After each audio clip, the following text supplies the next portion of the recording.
just feel right. I'm just getting off the train and the city. All right. Good morning. Good morning, everybody. Thank you so much for joining us again. So the big smile on my face is because my lovely bride and I we took a little break last Yes, we weekend. did. We Took did. a little, A took a much. little, I didn't realize. I'm sorry. much needed break because we were literally about to kill each other in the house because we've been a little stressed out because of everything. But fortunately, we said till death do us part, but we didn't really. it was kill almost each other. it was almost We getting didn't ready to really happen kill each other up until last weekend. But we did took a well needed break. So thank you for joining us. Thank you for joining the Soul Purpose Show. I have a praise report. Praise I report. think Yes. we announced last week we asked for prayers. My older brother, my only brother, was in the hospital. Did catch the COVID virus. Went through his bout. He is released from the hospital. He's been home recuperating. That fool is already talking about when is he the next time he's gonna try to go somewhere. Listen, he needs to sit down somewhere. Sit down somewhere. So yeah, it's been a tough week. That's for sure a praise report. Thank you for your prayers, everyone. It has been a tough week for me. If anybody has read, follows me on Facebook on my personal page, I had a couple of deaths in my somewhat immediate circle. My line sister passed. The wife of one of my law school professors who I adore passed as well. So y'all just continue to keep folks in your prayers, because it's whether a death is related to COVID or not, people are passing and people can't go visit family members. Yeah. So it's a tough go, but take this virus seriously. Yeah, wear a mask. Wear a mask. I had to go on my live yesterday because I went to go pick up some food, and folks are still not wearing masks. Yeah. So y'all just please. It's impacting our communities. It's devastating our communities. So y'all just, whatever everybody else decides to do, y'all make sure y'all please wear a mask. For sure. So listen, today we have a special edition of the Soul Purpose Show. I've been waiting. I was going to go into broadcast journalism. Yes, I know. And your parents made you go to engineer. My parents made me try to be an engineer. So I've been waiting to do this for a special edition, election 2020, Soul Purpose Show. Early voting has already started. It has started. So absentee ballots are out. Fill them out. Take them down to the supervisor of elections office. Put them in the mail. Whatever you want to do, but go ahead and get that in. Now, we actually don't fashion ourselves as a political show here. We talk about all issues that affect people of color. But in light of what everyone is talking about this week, we thought it would be appropriate to talk about the obvious, the Joe Biden vice president pick, and because Monica and I are not political experts, although we're going to sound like political experts because we've been reading up on this week, we decided to bring in the heavy hitters. Yes.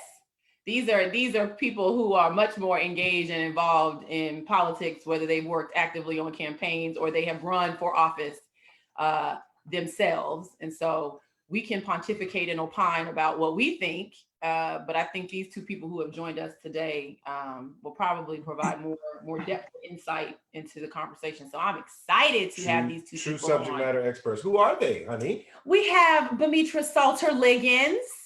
How you doing, B? Woo woo, doing great. What's going on? And then we have Representative Edwin Narain. How are you doing, sir? I'm good. Good morning, guys. Thanks for having me on. Absolutely. Thank you for joining us. They are both business executives and community leaders. Absolutely. And have both been very actively involved in actual politics and actual political campaigns as well. So thank you guys so much for joining us. We're looking forward to some spirited conversation to talk about what everyone else is talking about. So I'm anxious to really kind of jump into it. Yes, please go. There's so many candidates that former vice president has to choose from, and he did commit early on to selecting a woman candidate, that we figured it would be, as is our way, is to give our viewing audience some color and some background onto who these candidates are, right? Because this is not a personality contest. Absolutely not. At the end of the day. So Vice President Joe Biden came out before he even got the nomination and said that if I get nominated, I just want to let everybody know that I'm going to choose a woman as my running mate. Was that just a kind of a political maneuver, or does former vice president, like, does he really get the importance of having diversity on the ticket? Yes, I think it's both, right? I think it's a political maneuver, without a doubt. And then also, let's to think about what he said. You also have to realize how he got to be the nominee, right? And so, this election cycle, very similar to the Republicans in 2016, were having a hard time getting moderates to show themselves to rise to the top, right? And so then they ended up with none of the moderates could break through, lots of conversations about viability. And so, they ended up with obviously Trump, right? I think the Democrats did not want that to happen. Many folks would say our version of not a moderate breaking through would be the Sanders presidency. So I do think that, yes, it's both a political maneuver and also trying to speak to the idea that we want to give, women a voice, and not from a platitude perspective, but an actual voice in the White House. Right. This isn't the first time we've seen that, right? Going back to Geraldine Ferraro in 1984, the disaster that was Sarah Palin with John McCain, and now whomever this female, arguably vice presidential candidate would be. So yes, I think it's both. Uh-oh, Ed. So she touched on it. A woman on the ticket has never won. Has never won. What are your thoughts, man? Why are we doing this? Well, I mean, Preacher said everything that needs to be said on this, right? And I want to step back on something you said earlier, Keith. You said it's not a popularity contest. It's always a popularity contest. Absolutely. Okay. So, electoral politics are being played for sure. And you have to remember, there are more women in the country than anything else. Women reliably vote, Black women especially. Black women are the most loyal voting bloc to the Democratic Party. And so you have a candidate in Joe Biden who was getting knocked in the primary for being too moderate, for being too old, for making too many gaffes. And so coming out early and saying, I'm going to add a woman to the ticket, well, that's a play to engaging female voters. But you have to remember what happened 4 years ago. The most qualified candidate, period, was rejected for the White House. Right. Okay. It just happens that that person happened to be a woman. When you look at Hillary Clinton's resume, and if you made her a man, people would be like, wait a minute, we didn't elect a former senator, former secretary of state, former to this position. And you saw women after Trump was elected take to the streets in 2017. Let's not forget about that. So obviously, by picking a woman, Joe Biden's campaign is hoping to tap into that frustration from 4 years ago. And hopefully, I won't even say hopefully, I know for a fact people are excited about the prospects of a Democratic woman being on the ticket for VP, because let's be honest here, Joe Biden may not do 2 terms. It's very doubtful. And so that means that this person is likely in line to become the next president of the United States. I also just want to add one thing. I think the Clinton candidacy, particularly in 2016, was interesting because we will never know if she was rejected because she was a Clinton or if she was rejected because she was a woman. Exactly. And there's this undertone that it was just about her being a woman. And I don't think that that's necessarily true. I think if a woman had that same resume and did not have the Clinton baggage, we might have seen something different, but we'll never know the answer to that. Yeah, and so that you kind of touched on my question based on what Ed said. My question was, in light of how people just rejected Hillary, do you think that a woman on the ticket is that a successful ticket for Biden? Because to your point, Ed, Biden may not do 2 terms, right? God forbid, he may not do 1 term, right? Because he's older. Let's just be honest. And so if you're putting a woman on the ticket, people have to think when you're looking at the VP, can I see this person as president of the United States? And so that, Bamitra kind of touched on it. Was it the notion of we're not ready for a woman to lead this country, or was it the notion that we're not ready for Hillary Clinton to lead the country, irrespective of the fact that she was a woman?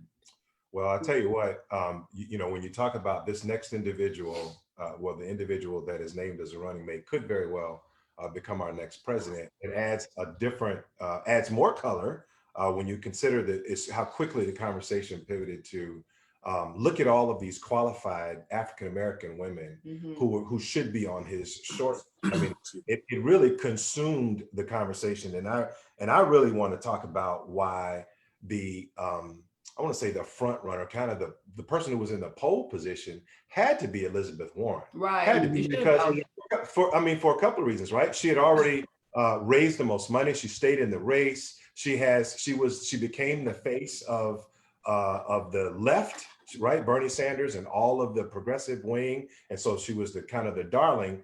And then all of a sudden, is it me? It like people didn't get excited. The public just didn't get like excited, like, oh man, Biden and Warren, that's the ticket, like that's the slam dunk. Yeah. What happened? I mean, what happened?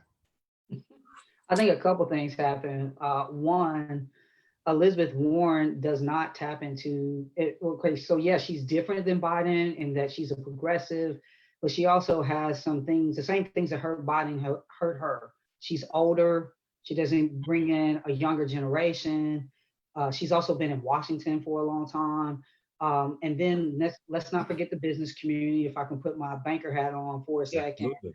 you know, the financial and business community, they hate her. You know, they see her as a threat to capitalism, you know, with all of her take on let's take money from really rich people and give it back to social services. So she came with some additional baggage that, again, was not about her necessarily being a woman. It was about policy and her age and some other things that I think hurt Warren.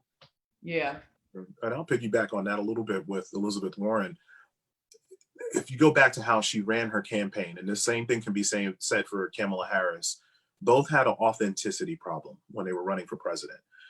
People couldn't figure out who they were. And whenever you run for office, it is best to be your true self. That could help you, that can hurt you, but at least let the public know who you really are. And so there were a lot of people who looked at Elizabeth Warren and was like, wait a minute, are you trying to be Bernie Sanders? And so right away, in trying to attract the far left side of the Democratic Party, people said, I don't really like her. Why would I settle for Bernie Light when I can actually support Bernie Sanders? So if you remember, there was a lot of sniping between the two camps, because it was seen as she adopted a lot of his policy positions rather than actually leading that conversation about where the country should go.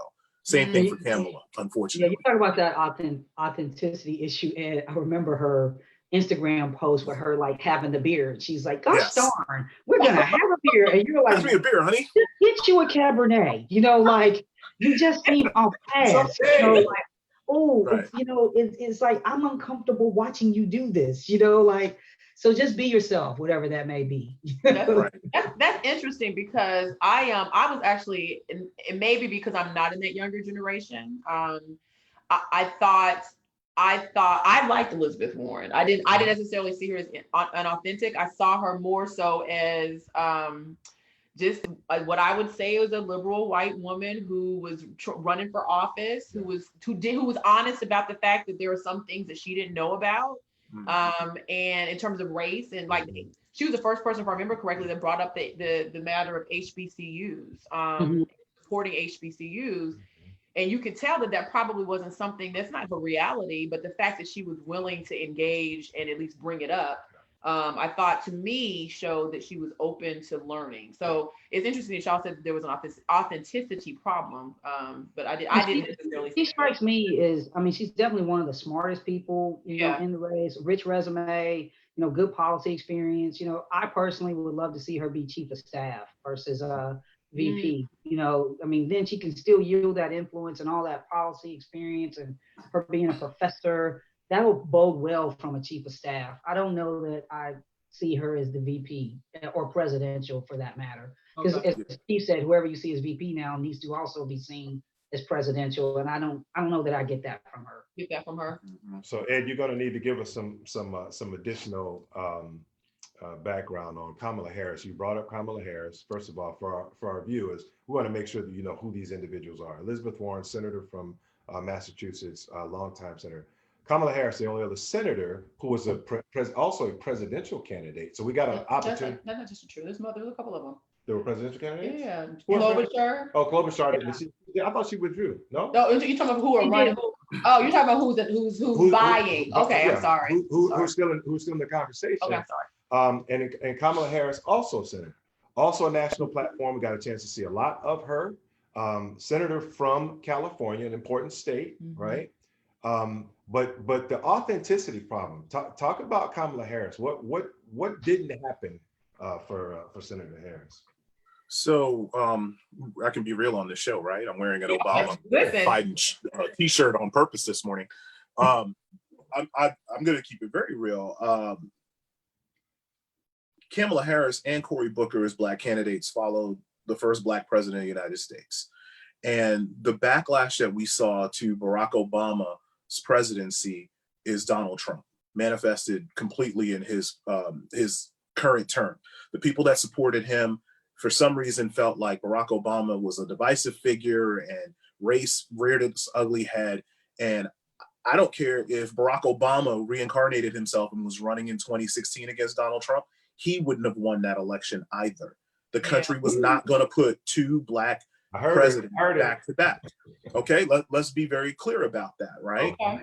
So Cory Booker, great guy, good resume, the whole nine, got no traction because America was not putting another Black man in the White House right behind Obama. And in fact, I dare say we won't see that again until we're probably, if God helps us to get 80, 90 years on this planet, another 40 to 50 years.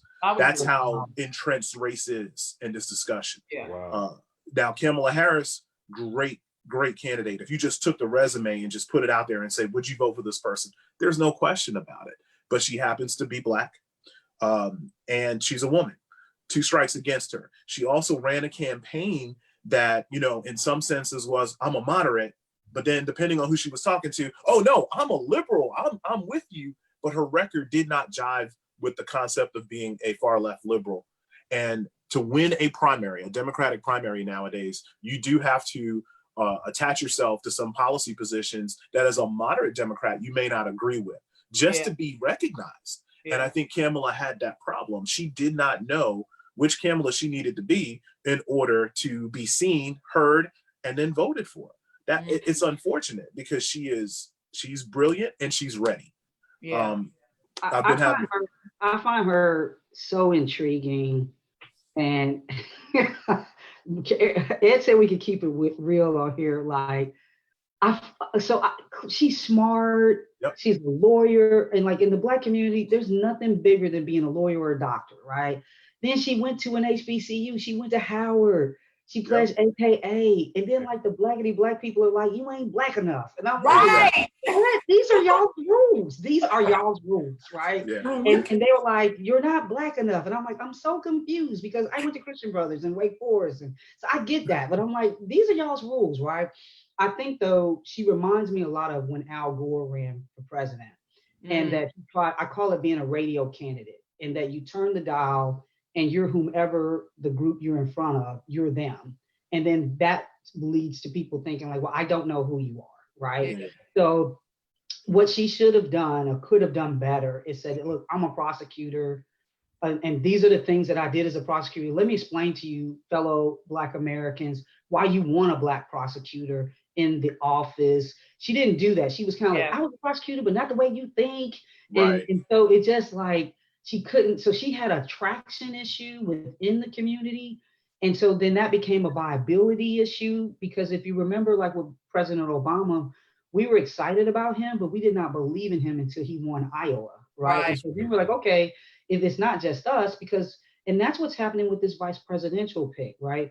We want our voice heard as Black people, but not at the expense of losing to Trump, right? So we're like, pick somebody that is going to speak to our issues, but I don't want to be so self-focused that we pick somebody that is going to, turn us off where we can't be Trump. So Senator Harris is very intriguing because, like Ed said, with her resume and her background, she should have been our favorite candidate. Yeah.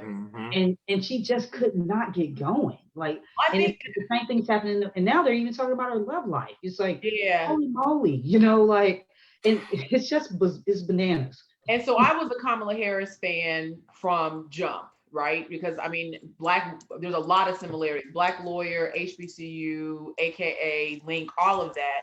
And I recognize the importance of Black prosecutors, right? I think, to your point, Bamitra, I don't think this was frustrating for me as someone that supported her in the primary, and was buying for, and y'all know how I ride with people. When I ride with you, I ride hard with you. The frustrating part for me is that she did not do enough explanation of her prosecutorial record, which has questions. I say question it. Question her record. Have her stand up for a record. Y'all question Biden's record. Go ahead and question hers. But she didn't put it, when people questioned it, she didn't defend it and say, I stand by my decisions, and or there were decisions that I made that in retrospect, I may have done something a little different. And someone in our chat room said, meanwhile, Biden was able to skate by with absolutely no identifying policies, which is true. So we're holding some of these women's system standards that we're not even holding, Biden to. And but let me address that comment that was made in the chat room. We also have to remember that Black people, like, we are the most practical thinking people on the planet. And so this particular Democratic primary, we weren't looking at this from a perspective of like, who's the best candidate. It's who's the candidate that we know can beat Trump, because a middle-aged white man from Wisconsin or Ohio is going to be comfortable with that person. Right. That is how a lot of us approach this decision. So when you look at it, Kamala, like I said, she's a phenomenal candidate. She is the person that I would love to see join the Biden-Harris ticket. From day one, I've said Biden-Harris because I think it's a winning ticket. Yep.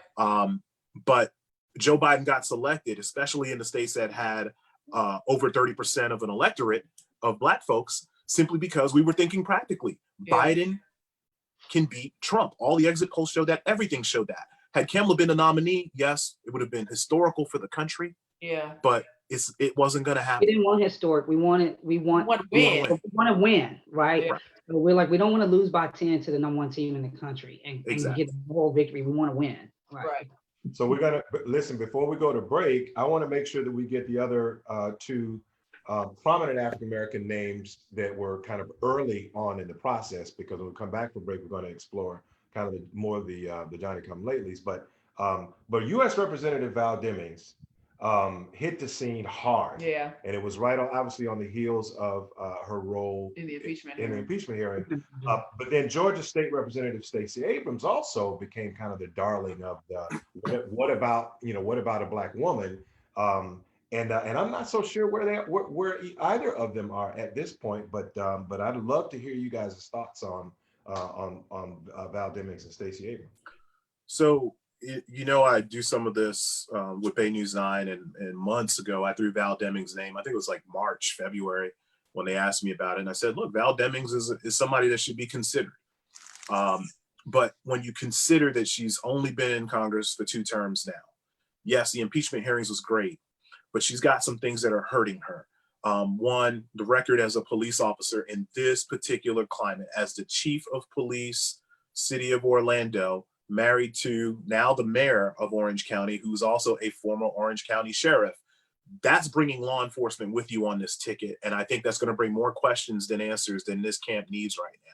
Val Demmings is absolutely a star. I could see her beating DeSantis in 22. Yes, I said it. Out there. She could win the nominee and potentially become the first African-American governor of the state of Florida, and first woman if she decides to do it.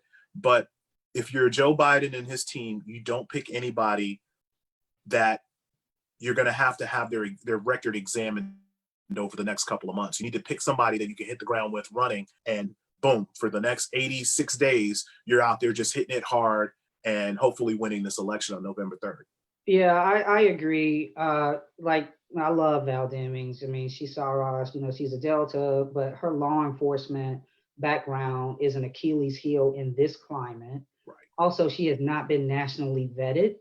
She's only been a 2-term congresswoman, And then also, a lot of folks will say she lacks executive experience. She hasn't been a mayor or a governor or managed a huge budget. Arguably running the chief of police, she's ran a big department. But so I think that she definitely has raised her national profile as the impeachment manager. Like Ed, I think she's a rock star and the sky's the limit. I don't think vice president at this time is the right move for her today. The other piece that I will say, and I'll take us into Stacey Abrams, that Val Demmings has going for her that Stacey Abrams does not, is Demmings is aesthetically what people think a politician looks like. She is fit, she's suited, relaxed hair, like she's exactly what people believe that a politician looks like. Stacey Abrams is the opposite of those things in terms of what people believe a politician looks like. I'm happy you said that, Mitra. I'm happy. That's real, right? Yeah. Right. Yep. The other piece is Stacey Abrams lost. Nobody likes to talk about that, right? So she lost the governor's race. She was a state senator. She, again, hasn't been nationally vetted. The vetting that she did get as a gubernatorial candidate in Georgia, some things came out about her personal finances and things like that. She doesn't have any foreign policy experience. So I think there's some other things that and then Stacey Abrams was the first person who openly basically campaigned. I mean, even when you look at the comments, everyone else is like, I'm humble to be considered. I've got other things to focus on. She's like, I will be a great vice president. So you're like, okay, girl.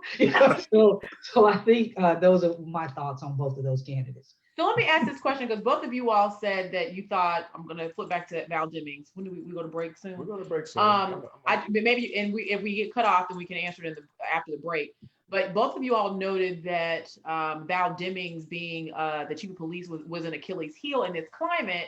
And my thought was that it would help her, because if you're talking about police reform, particularly when the other side is saying, Biden wants to defund the police, it's challenging to continue that argument if you have someone as your running mate who used to lead, who is a cop and who used to lead a department, was chief of police in a large city.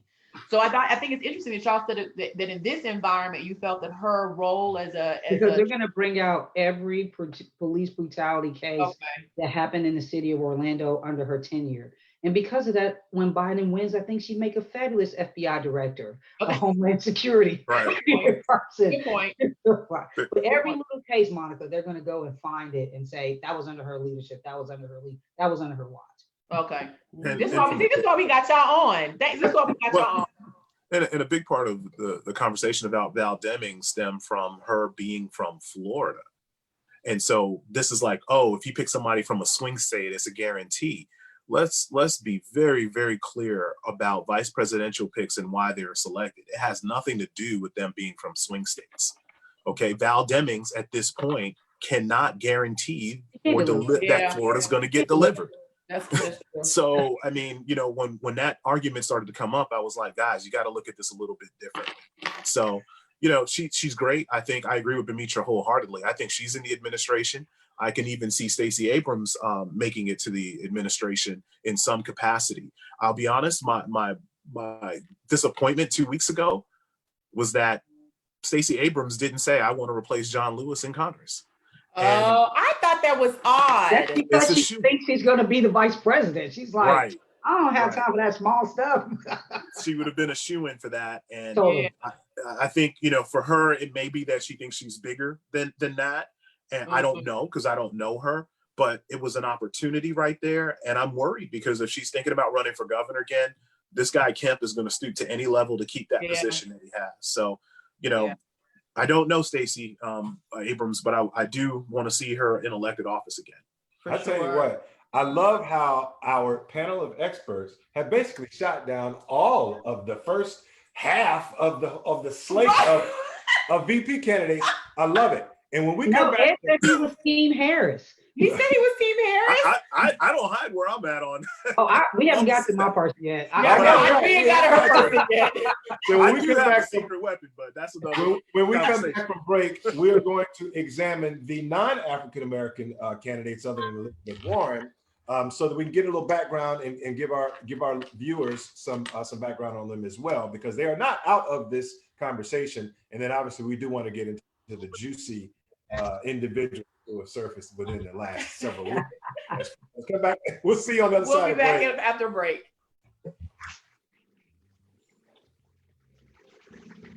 Place to place, everybody in this party space. Can't wait to see your face. And your favorite old school.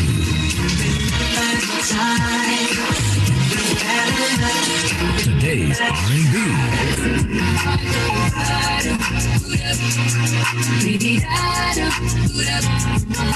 Smooth touch of jazz.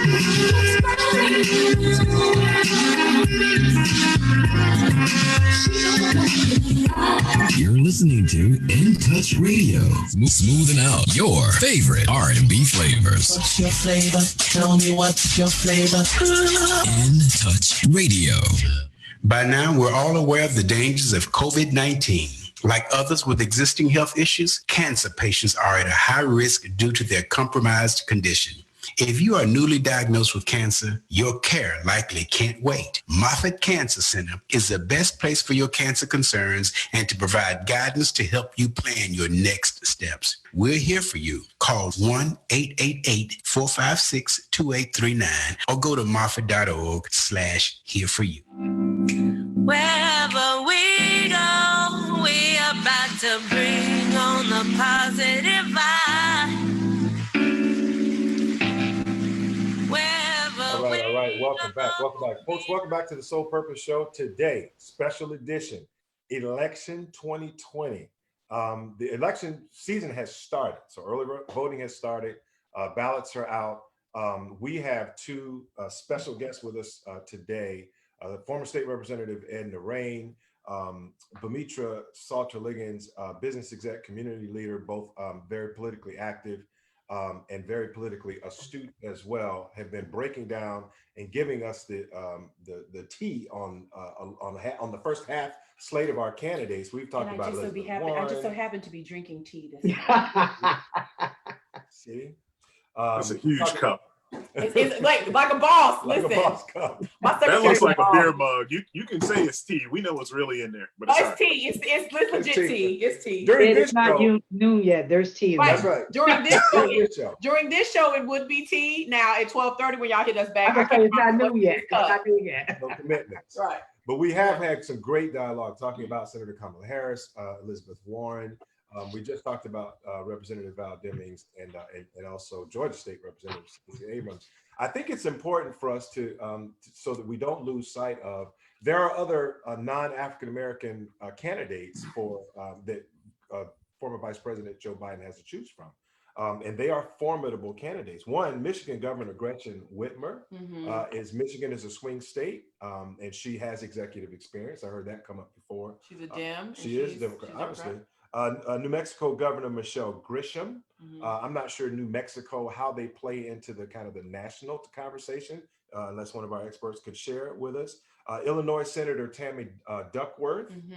Illinois, we can have a whole hour talking about Illinois by itself, and then Wisconsin Senator Tammy Baldwin, who from what I understand will be the first openly gay VP VP candidate on a major ticket. So guys, why are we not having more conversation about these candidates? And they had nothing to say. Well, I mean, a couple of things. When a couple of those names, you have to really be somebody that is dialed in and tuned in to this stuff on a daily basis to even know who some of those ladies are. Yeah. And so some of them really, truly struggle with name recognition. I think, you mentioned Illinois. Illinois brings you, pros and cons, right? So I went to high school in Illinois, and I think we had a string of like 4 straight years where governors went to prison. 4 straight governors went to prison in Illinois. Yeah, good point. Whoa, right? Including, Blagojevich, Right. Which we could do a whole show on that. But, the idea of having a veteran, on the ticket is attractive. She would be the first veteran on the ticket since John McCain. I know for our generation, that is not as big of a deal as it is for generations ahead of us that, having served in the armed forces. But I think most of the ladies that we just mentioned in that string, it's not about experience or resume. It really truly is about name recognition. And I'm not sure what they bring to the table to help Vice President Biden outside of their own, popularity within their respective districts and states. But Ed may have something different to share with that. Nope, not really. No. I mean, everything B said is pretty accurate, which is why one of those ladies actually is probably still in very serious consideration because, by no means do I say I'm an expert on politics. Yes, I follow it. I've been in it and everything else. But what we have seen for decades with vice presidential picks is it's often the person nobody's looking for. Okay. Mm-hmm. So with, John McCain, if you would have told me back in 2008 that John McCain was going to select Sarah Palin, John McCain didn't. I would have laughed. Right. Exactly. So, everybody's like Googling, like, who is Sarah Palin? Because nobody even thought that she was under consideration. No one knew who she was. So it's still a possibility that one of these ladies you just talked about could easily be selected for the Biden camp, for reasons that we're not necessarily thinking about. As African Americans, we're a little biased. Yeah. We want to see an African American on the ticket. Black women deserve that opportunity. I've been having some Facebook arguments in the last 24 hours, something I normally don't do, about this very subject. Mm-hmm. Black women, being the most loyal voting bloc of the Democratic Party, deserve an opportunity to see someone that looks like them on the ticket. And I'll tell you why that's a scary thing for the GOP. It's scary because any one of the ladies selected, Black women are going to vote for, okay? Because Trump's on the other side. It's just that simple. But there's a difference between voting for a candidate and working for a candidate. If a Black woman's the vice presidential nominee, when you saw groups like Club 44 set up in 2008, you're going to see a repeat of that, where people are going to get excited with the prospect and they're going to work. They're going to grab their husbands and their nephews and cousins and knucklehead family members that don't vote, and they're going to be sitting on the phone making sure that they get out and vote on election day. Yeah. There's a big difference, and that's what they're afraid of. So these other ladies, all qualified, would be great, check off the box for different reasons, but no. If you want to win, you want to win, you pick a Black woman. And I'll put this out there because I said this, I'm somewhat familiar with, I've heard the governor of Michigan's name before. Mm-hmm. And my comment was, oh, that's good, that's cool. It's a swing state, it's needed, but Flint still has dirty water. So, well, that's legit. That's legit. You're a governor of a state.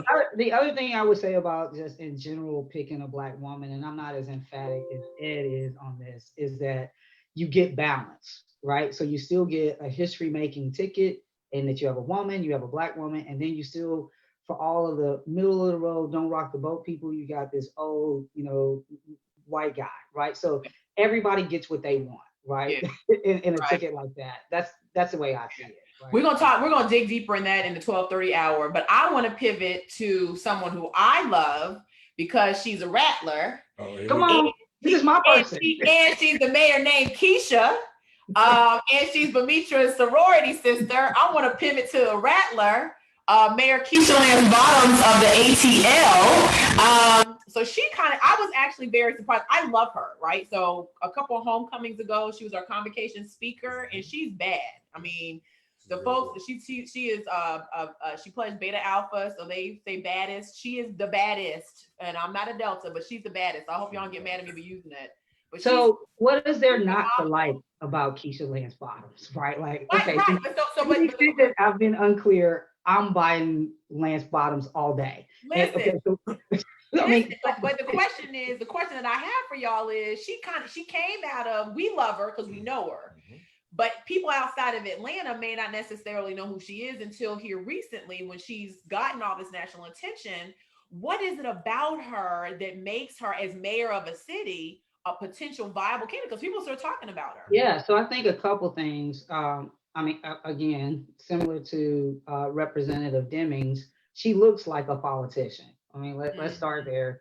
she's an attorney. She has executive experience, and not executive experience of some state that has 12,000 people. I mean, she's the mayor of Atlanta, which most people would argue is the largest, most cosmopolitan city in the Southeast, right? Yeah, that's true. And so, so she's got that going for her. She, serves some terms on city council. She's also, what's really important in politics, she's loyal. She came out for Biden Early. incredibly early. She did. Even when he was struggling, she was still Team Biden. There's something to be said for that. In terms of what Ed mentioned, you talk about getting people excited within our Black community. HBCU grad, Link, Delta, Atlanta, and. So there's a lot of her that we as Black people can relate to and be excited about, that we would work for her. The other thing I would say that she's done, something that we haven't even seen other mayors do. When she's had controversy, she's not afraid to make tough decisions. She had the issues that happened with the unrest. She fired her chief of police. She said, hey, this is just because you can do something, you shouldn't do something. And then who doesn't like a fighter? I mean, she is giving it to Governor Kemp. Like, she's not afraid. She speaks her mind. She doesn't mind getting in there and mixing it up. That's what a vice president does a lot of, is goes and takes those punches on behalf of the president, so the president does not have to do that. So I think she has a lot going for her. And she's one of the youngest candidates that's still being considered at 50 years old. So I think that I am so Team KLB. Listen, I love Harris, but I had to rock my FAMU t-shirt today for the mayor named Keisha in ATL. Ed, what are your thoughts? Don't feel pressure, brother. Don't feel pressure at all. Don't feel pressure. I'm not there. Yeah, I'm not there. But go ahead. Oh no, I'm not there either. It has little to do with qualifications or anything like that. I'm thinking like that middle-aged white man from Wisconsin whose vote I need. They're going to wrap the experience thing around her, and whether or not she's had enough experience as the mayor. City council experience, great, but I mean, in a strong mayor form of government, the mayor makes all the calls, and we just haven't seen enough yet, is what people are going to say. There is no doubt her star is on the rise. There's no doubt she's gonna be in that administration. I've had people say HUD, things like that. I could easily see her becoming the nominee instead of Stacey Abrams against Brian Kemp for governor. Yeah, for sure. Things like that can happen.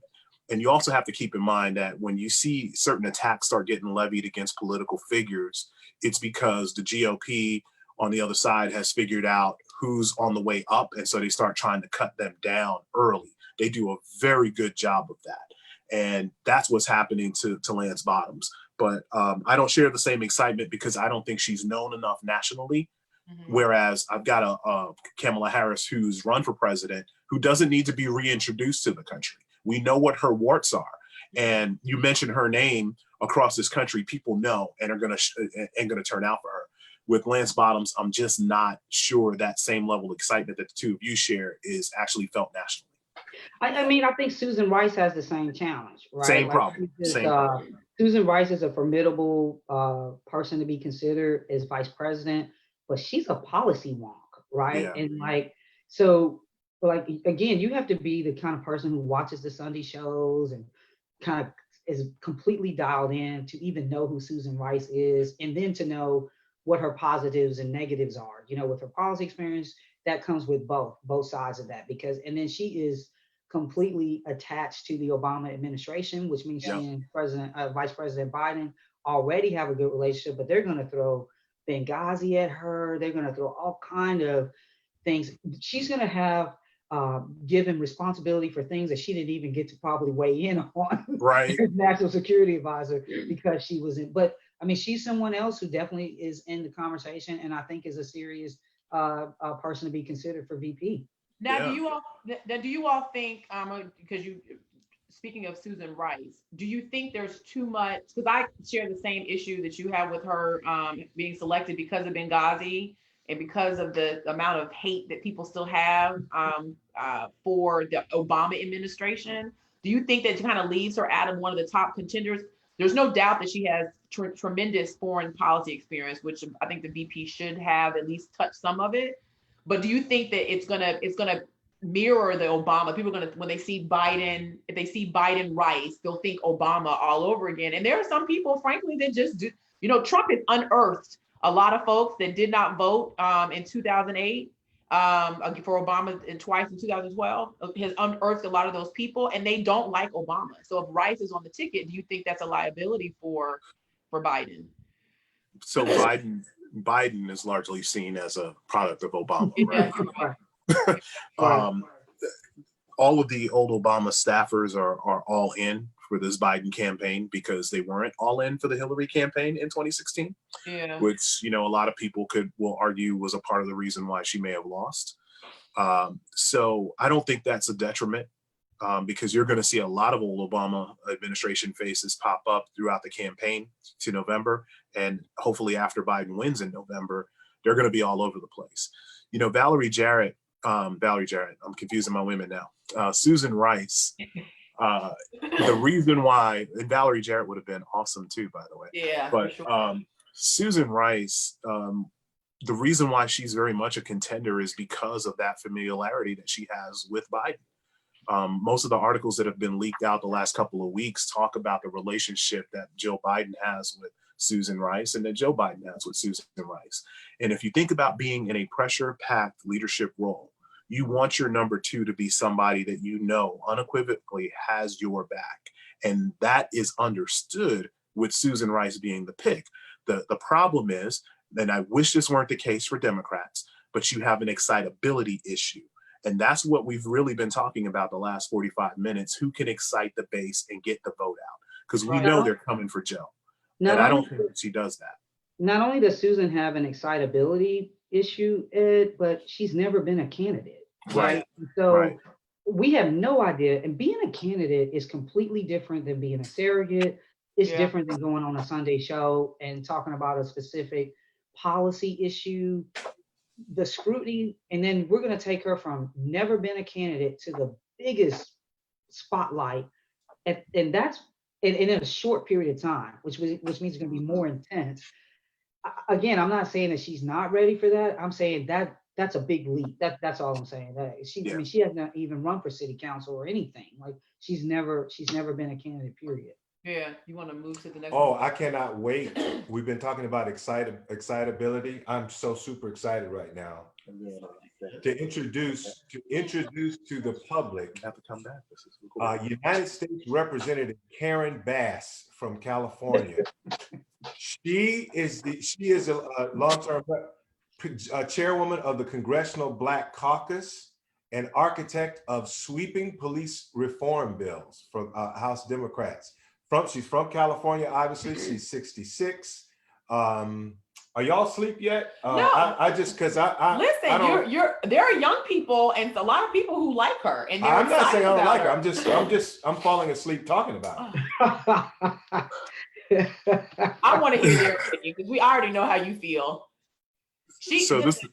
The people who are reparations supporters like her because she's vocal about it. Because that's the group of people that's going to help us get Biden. Listen, I'm here to share with you what people's perspectives about Bass. Go ahead, Ed. No. She's definitely being considered because of her legislative experience and her brilliance. But you also have to consider that the GOP has already started attacking her for some comments she made about Fidel Castro years ago. So that means she's definitely seen as credible. Again, to Keith's point on excitability, you put her on the ticket. I don't know that people are like, oh yeah, man, I'm going out there to work hard for her.